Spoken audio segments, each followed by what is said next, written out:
Bonjour à tous, dans cette vidéo nous allons regarder ensemble comment utiliser les déclencheurs, aussi appelés les triggers. Pour commencer, qu'est-ce qu'un trigger? Un trigger dans le fond c'est une fonction qui s'exécute lorsque nous effectuons soit une modification sur une donnée ou sur un événement de notre base de données. Pour être plus précis, les triggers vont être une fonction qui vont effectuer des manipulations dans notre base de données suite à un événement qu'on va avoir rattaché dans le fond à une table ou à un autre objet. Fait que si je décide par exemple de à chaque fois que j'insère une donnée dans ma table commande, je veux que tu ajoutes une information dans la table ligne de commande. Donc, au lieu de faire deux insertions par l'utilisateur directement, ben, on fait seulement une insertion sur notre table commande et automatiquement, l'insertion sur la table détail commande va s'effectuer.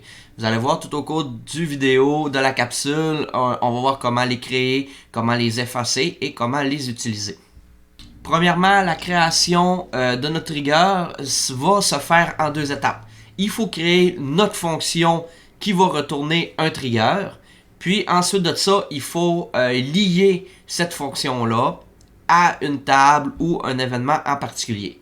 Fait que si on regarde la première étape, c'est assez simple. On fait ça un peu comme quand on crée une fonction ou une procédure. C'est un create function. Après ça, on spécifie le nom de notre fonction de type trigger. Puis après ça, on dit returns trigger. Fait que c'est vraiment ce returns trigger-là qui est important là-dedans, puisque ça va spécifier que c'est vraiment un trigger qui va être associé à cette fonction-là. Fait que là, j'ai un create, mais je pourrais bien faire un create or replace aussi. C'est ça. Fait qu'après ça, dans mon as, ben là, je peux spécifier un label et entre mon begin et mon end, j'ai mes instructions de ma fonction. Puis je termine avec le type de langage qui est utilisé par cette fonction. Fait que ça, c'est notre première étape. On crée notre fonction. Et une fois que c'est fait, on passe à l'étape 2 qui est de créer le trigger. Donc, le déclencheur qui va être associé, qui va être lié à notre table. Fait que là, pour la création du trigger, on a énormément d'informations qu'on peut spécifier. Donc, on a notre create trigger avec le nom de notre trigger. Dans le fond, c'est le nom de notre fonction déclencheur qui sera stocké dans notre schéma. Ensuite de ça, on spécifie est-ce que je veux l'avoir avant, après ou instead of. Dans le fond, ça spécifie à quel moment notre fonction qui retourne un trigger va être exécutée. Fait que si on spécifie before, ça veut dire que ça va être exécuté avant. Si on spécifie après, ça va être exécuté après notre événement. Ou si on fait un instead of, ben ça va être relié à une vue. Donc, c'est vraiment, ça c'est important de l'avoir et c'est important de le bien comprendre. Fait que si jamais je décide que mon trigger s'exécute avant mon insertion, ben là, à chaque fois que je vais faire une insertion dans une table, ben mon trigger va s'exécuter avant cette insertion-là. Quand on spécifie l'event, donc l'événement, qu'est-ce qu'on veut? C'est que ça spécifie l'événement qui va déclencher votre trigger, soit un insert, soit un delete, soit un update ou soit un truncate. Un truncate, je vais vous en parler dans une autre capsule. Ça nous permet, dans le fond, de vider une table. Donc, quand on parle de l'événement, ben c'est ça. Comme je vous disais tantôt dans mon petit exemple, si jamais j'ai un create before delete, ben si jamais je fais un delete sur une table, ben mon trigger va rencontrer cette condition-là. Fait qu'avant de faire le delete dans ma table, le trigger va s'exécuter. Le on, maintenant, dans le fond, c'est qu'on spécifie sur quelle table qu'on veut lier, associer notre trigger. Donc, je veux, par exemple, que before, delete, on, table, employé, par exemple.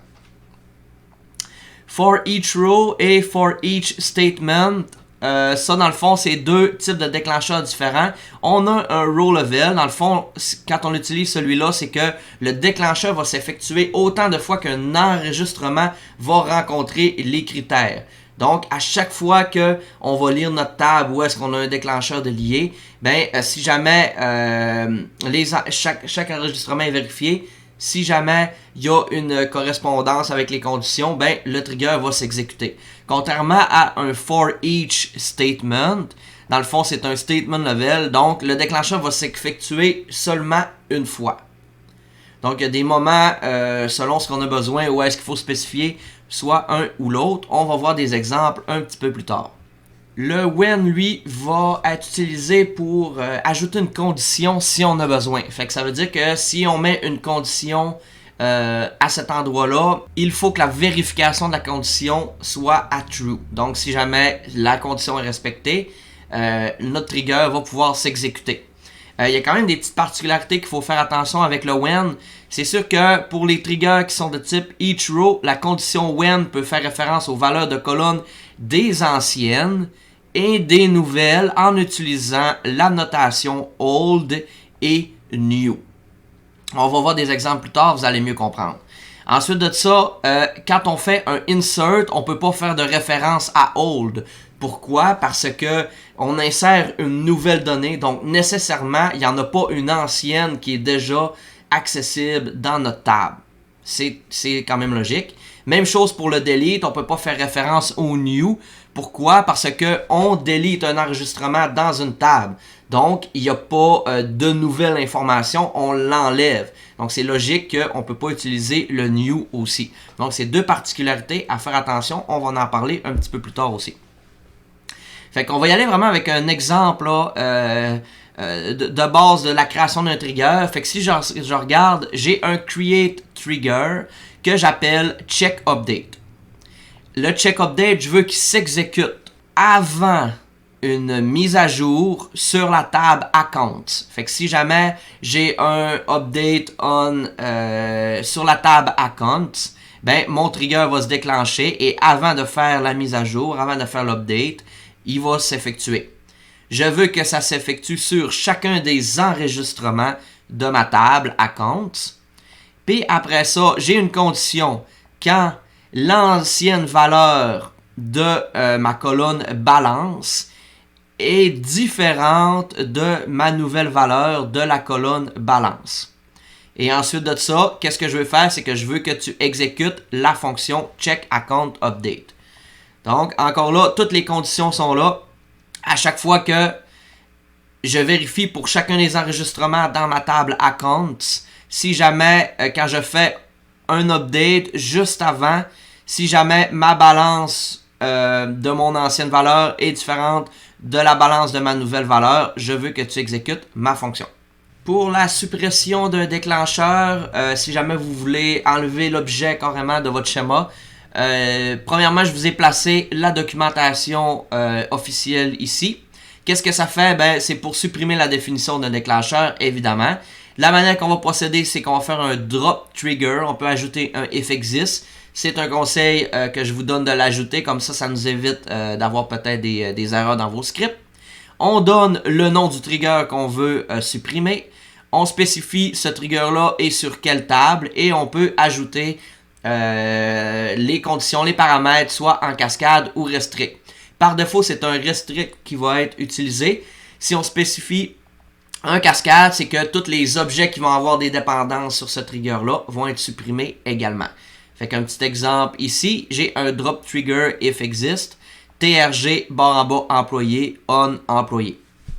Fait que si je le soumets, on voit que j'ai rien qui existe, donc j'ai pas eu d'erreur dans mon code, mais j'ai quand même vérifié pour faire un drop de mon trigger. Si on continue avec la modification du déclencheur, même chose ici, je vous ai placé la documentation officielle. Qu'est-ce que ça fait? C'est pour modifier évidemment la définition d'un déclencheur et non sa fonction. Parce que si on veut modifier sa fonction, c'est la même chose qu'une fonction normale. C'est qu'on fait un create or replace où on supprime juste la fonction et on la recrée. C'est à vous de voir comment vous voulez le faire. Bon, la syntaxe pour modifier sa définition, c'est avec un alter trigger. Donc, on spécifie le nom de notre trigger. On spécifie sur quelle table il est lié. Ensuite de ça, on fait un rename to nouveau nom. Je vous ai seulement placé celui-là parce que il y en a juste deux en fait des possibilités là, pour faire la modification de la définition. Fait que je vous ai mis le rename to. Donc, un petit exemple assez simple. J'ai un alter trigger il s'appelle TRG employé sur la table employé. Et celui-là, je modifie son nom par TRG employé 1, tout simplement. On peut aussi désactiver un déclencheur si jamais vous ne voulez pas nécessairement le supprimer, mais juste qu'il ne soit plus actif dans votre schéma. C'est avec un alter table qu'on fait ça. Sauf qu'il faut spécifier vraiment le paramètre qu'on veut modifier dans notre alter table qui se trouve à être un disable trigger. Donc, j'ai ma syntaxe ici, alter table, le nom de ma table. Donc, c'est comme si dans le fond mon trigger, il a été créé, il a été lié. Sauf que là, je le désactive. Donc, si je vais directement avec l'exemple, j'ai un alter table employé, disable trigger, TRG employé 1. Donc, on fait juste spécifier le nom. On peut y aller aussi avec un all. Donc, qu'est-ce que ça va faire? C'est que ça va désactiver tous les triggers qui sont liés à ma table employée. Évidemment, si on peut désactiver un déclencheur, on peut encore là l'activer. Donc, c'est le même principe avec un alter table. Je spécifie sur quelle table je vais faire ma modification. Je fais un enable trigger et je spécifie le nom du trigger. Si on spécifie all encore là, ça veut dire que chacun des triggers qui étaient désactivés vont être maintenant activés. Évidemment, ceux-là qui sont liés à ma table employée. Donc, si on regarde les triggers sur les modifications de données, c'est deux des trucs que je vous ai dit qui faisaient que ça déclenchait notre trigger. Premièrement, je vous ai mis la documentation d'une modification de données, du déclencheur sur la modification de données. Ensuite de ça, l'explication, dans le fond, quand une fonction PLPG SQL est appelée en tant que trigger, à chaque fois, il y a des variables temporaires, dans le fond, qui sont créées automatiquement et que vous pouvez utiliser dans votre fonction trigger. Donc, si on regarde les variables, premièrement, on a le new et le old. Comme je vous expliquais plus tôt, dans le fond, le new, le type de données, ça va être un type record. Donc, peu importe qu'est-ce que vous allez envoyer qui va faire déclencher votre trigger, ben, étant donné que c'est un type record, toute l'information va être contenue dans votre new. Dans le fond, cette variable-là va contenir la nouvelle ligne de base de données pour les opérations insert et update dans les triggers de niveau ligne. Qu'est-ce que ça veut dire? C'est que quand vous faites une insertion ou un update, ben, vous allez être capable d'utiliser la variable new pour vérifier l'information que vous avez faite dans votre transaction qui a pu déclencher votre trigger. Comme je vous disais plus tôt, si c'est un delete qui a déclenché votre trigger, ben c'est un nul que vous allez avoir dans new, donc il va avoir aucune information. Et c'est logique puisque vous faites un delete, donc il n'y a aucune nouvelle information qui peut être générée par votre base de données. Même chose pour le hold, c'est un type de données record. Donc toute l'information va être contenue dans votre variable hold. Et c'est le contenu de l'ancienne ligne de votre base de données lorsque vous faites un update ou un delete. Donc, si vous faites un update, ça veut dire que vous aviez une ancienne ligne qui était présente dans votre base de données et vous en créez une nouvelle. Donc, toute l'information qui était là avant que vous faites votre update, tout dépendamment du moment que vous déclenchez votre trigger, ben, votre information va être présente dans votre variable hold. Et même chose pour le delete. Évidemment, votre variable hold va être à nul si jamais votre déclencheur est déclenché par un insert. Donc évidemment, étant donné qu'il n'y avait pas d'enregistrement avant, mais c'est logique qu'il n'y a aucune ancienne information. Fait que ça, le new et le old, c'est assez important de le comprendre et d'être capable de l'utiliser. Ça, les autres, c'est des variables, dans le fond, qui peuvent être aussi utilisées et qui concernent vraiment l'état de votre déclencheur. Donc, si je regarde le tgname, c'est un type de données name et c'est une variable qui contient le nom du trigger qui a été lancé. Le when, ben ça nous dit c'est quand que votre trigger est effectué. Est-ce que c'est avant? Est-ce que c'est après? Est-ce que c'est un instead of? Selon la définition du trigger, évidemment. Le level, est-ce que c'est un roll level ou un statement level? Est-ce que l'opération du trigger est faite suite à un insert, un update, un delete ou un truncate? Donc, c'est toutes des informations qui sont relatives à votre trigger que vous pouvez utiliser dans votre fonction trigger pour faire des manipulations de données. Relation ID, même chose, ça vous donne dans le fond l'ID de l'objet qui va être dans votre schéma. Donc, dans vos dictionnaires de données, c'est là que vous allez si jamais vous relevez l'ID, ben, vous allez être capable dans votre dictionnaire de données d'aller chercher l'information plus précisément. Le nom de la table, évidemment, qui est relié avec le trigger. Le nom du schéma aussi qui est relié avec le trigger. Si jamais vous avez des arguments dans votre fonction trigger, vous allez ici avoir le nombre d'arguments qui ont été dans le fond déclarés à la base quand vous avez fait la déclaration, la création de votre fonction trigger. Et ici, dans args, ça va être les arguments qui ont été utilisés par votre fonction. Fait que vous avez le nombre ici et ici, ce sont les valeurs des arguments. La deuxième chose que je vous parlais quand je vous dis qu'il y a des triggers qui s'exécutent. Premièrement, on avait des triggers sur des modifications de données, mais aussi on a des triggers sur des événements. Donc, je vous ai placé le lien pour la documentation. L'explication, évidemment, c'est un déclencheur qui va s'exécuter lors d'un événement. Donc, ça va être différent d'un insert, d'un update, d'un delete ou d'un truncate.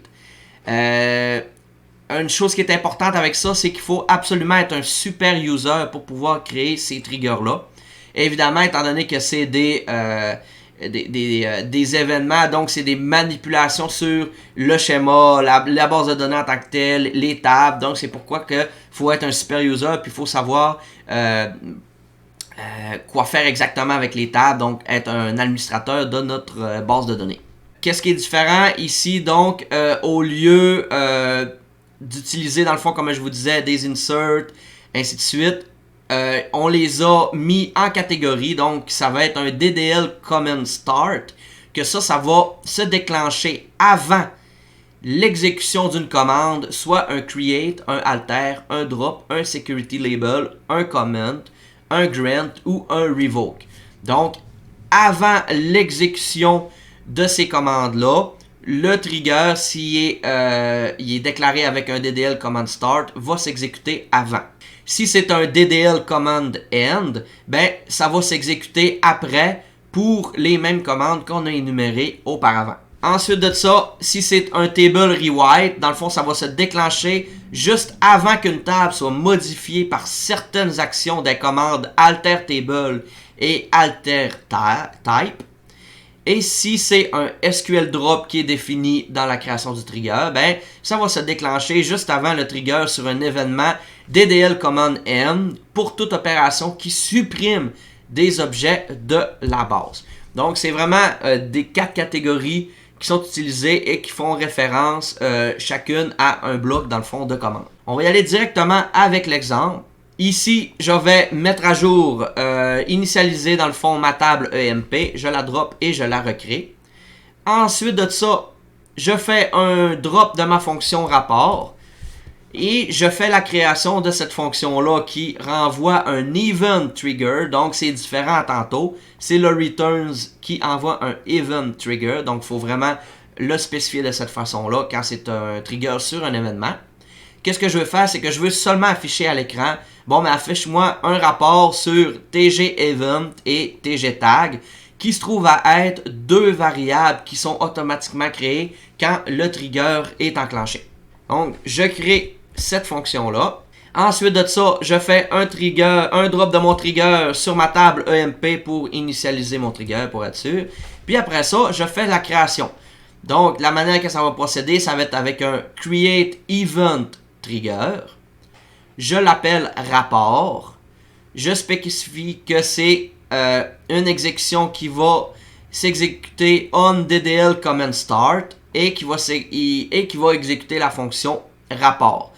Étant donné que je ne spécifie pas aucune table, Donc, peu importe quelle table qui va être modifiée, ça va enclencher dans le fond notre trigger. Donc, je vais créer mon trigger. Et pour tester mon trigger, j'avais seulement utilisé la commande comment on. Qu'est-ce que ça va faire? C'est que ça ajoute un commentaire sur une table qui est information des employés. Fait que si je soumets cette commande-là, j'ai ajouté mon information sur mon employé et on voit que mon rapport a été affiché à l'écran. Donc, le rapport a donné l'information, le event qui se trouve à être le DDL Command Start et le TG Tag qui se trouve à être la commande qui a été utilisée pour enclencher le trigger qui se trouve à être la commande Comment. Donc, merci pour le visionnement de cette vidéo. Si vous avez des questions, vous pouvez me rejoindre par les plateformes Colnet, directement sur YouTube en dessous de la vidéo, dans Teams à partir de l'équipe du cours ou par Outlook à mon adresse courriel qui se trouve à être alexandre.harvey@collegealma.ca. Bye.